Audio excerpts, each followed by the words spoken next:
ایران میں چند روز قبل ملک کی اخلاقی پولیس نے مبینہ طور پر نامناسب طریقے سے اسکارف پہننے پر ایک کرد خاتون جس کا نام مہسا امینی تھا کو حراست میں لیا، لیکن 22 سالہ خاتون کی پولیس حراست میں ہلاکت ہو گئی، جس کے بعد ملک بھر میں احتجاج پھوٹ پڑے ہیں جو اب 7ویں روز میں داخل ہو چکے ہیں۔ ان مظاہروں میں اب تک 50 سے زیادہ افراد کے ہلاک ہونے کی اطلاعات ہیں، جبکہ سینکڑوں کی تعداد میں لوگ زخمی بھی ہوئے ہیں اور ہزاروں کی تعداد میں لوگوں کو حراست میں بھی لیا گیا ہے۔ امینی کو مبینہ طور پر غیر مناسب طریقے سے سر پر اسکارف پہننے کے الزام میں گرفتار کیا گیا تھا، جہاں کہا جا رہا ہے کہ وہ تشدد کے بعد کوما میں چلی گئی اور جان بر نہ ہو سکی۔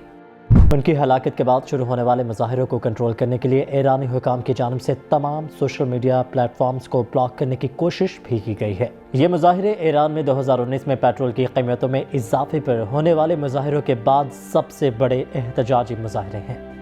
مہسا کے والد امجد امینی نے ایرانی حکام پر جھوٹ بولنے کے الزامات عائد کرتے ہوئے کہا کہ حکام نے ان کی بیٹی کی پوسٹ مارٹم رپورٹ انہیں نہیں دکھائی۔ ان کا کہنا تھا کہ شاہدین نے ان کے خاندان کو بتایا کہ ان کی بیٹی کو پولیس حراست میں تشدد کا نشانہ بنایا گیا، جبکہ ایرانی حکام نے ان الزامات کی تردید کی ہے۔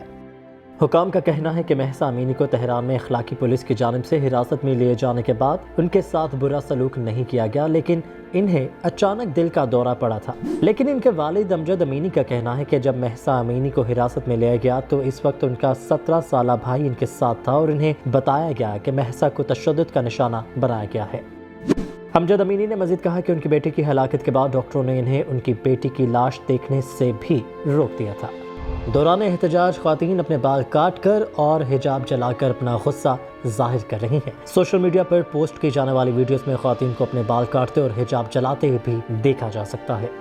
ایران کی گشت ارشاد پولیس کے خصوصی یونٹس ہیں جنہیں اسلامی اخلاقیات کے احترام کو یقینی بنانے اور غیر مناسب لباس پہنے ہوئے افراد کو حراست میں لینے کا کام سونپا گیا ہے۔ ایرانی قانون کے تحت جو اسلامی شریعت کی ایرانی تشریح پر مبنی ہے، خواتین کو اپنے بالوں کو حجاب سے ڈھانپنا چاہیے اور چست لباس پہننے پر پابندی ہے تاکہ جسم کے خد و خال نمایاں نہ ہو۔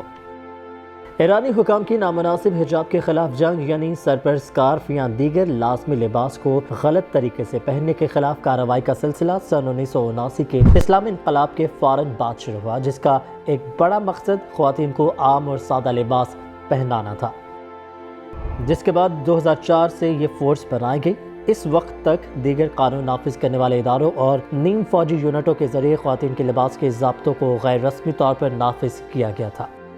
یہ فورس خواتین کے تحفظ کے لیے کام کرتی ہے، کیونکہ اگر وہ مناسب لباس نہیں پہنتی تو مرد انہیں دیکھ کر جذبات پر قابو نہیں رکھ پائیں گے اور انہیں نقصان پہنچا سکتے ہیں۔ یہ فورس 6 اہلکاروں پر مبنی ٹیموں میں کام کرتے ہیں، جن میں 4 مرد اور 2 خواتین شامل ہوتی ہیں، اور ڈیوٹی کے دوران ان جگہوں پر توجہ مرکوز رکھتے ہیں جہاں پیدل چلنے والے افراد یا بھیڑ زیادہ ہوتی ہے۔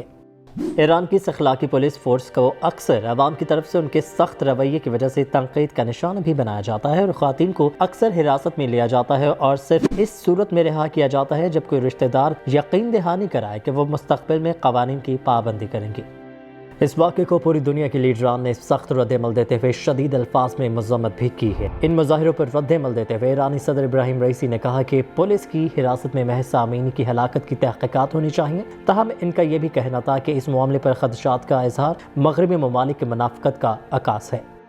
ابراہیم رئیسی کا نیو یارک میں گفتگو کے دوران کہنا تھا کہ اس سلسلے میں ہونے والے مظاہرے افراتفری پھیلانے کی کوشش ہیں اور یہ قابل قبول نہیں ہے۔ ابراہیم رئیسی نے کہا کہ احتجاج کی آوازیں سنائی دیتی ہیں، لیکن احتجاج اور ہنگامہ آرائی میں فرق ہونا چاہیے۔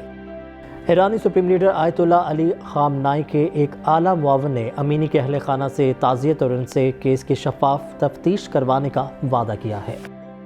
نیو یارک میں ہی امریکی نیوز چینل CNN کی اینکر کرسچین ایمان پور نے ایرانی صدر کا انٹرویو اس وقت منسوخ کر دیا جب انہیں یہ علم ہوا کہ صدر رئیسی چاہتے ہیں کہ کرسچین ایمان پور یہ انٹرویو سر پر اسکارف پہن کر کریں۔ کرسچین ایمان پور نے اسے بے مثال اور غیر متوقع صورتحال قرار دیا۔ ان کا کہنا تھا کہ رئیسی کے معاون نے انہیں بتایا کہ ایسا ایران کی موجودہ صورتحال کی وجہ سے کیا گیا ہے۔ ایمان پور نے بعد میں ٹویٹر پر لکھا، ہم نیو یارک میں ہیں جہاں سر ڈھانپنے کے بارے میں کوئی اصول یا قانون نہیں ہے۔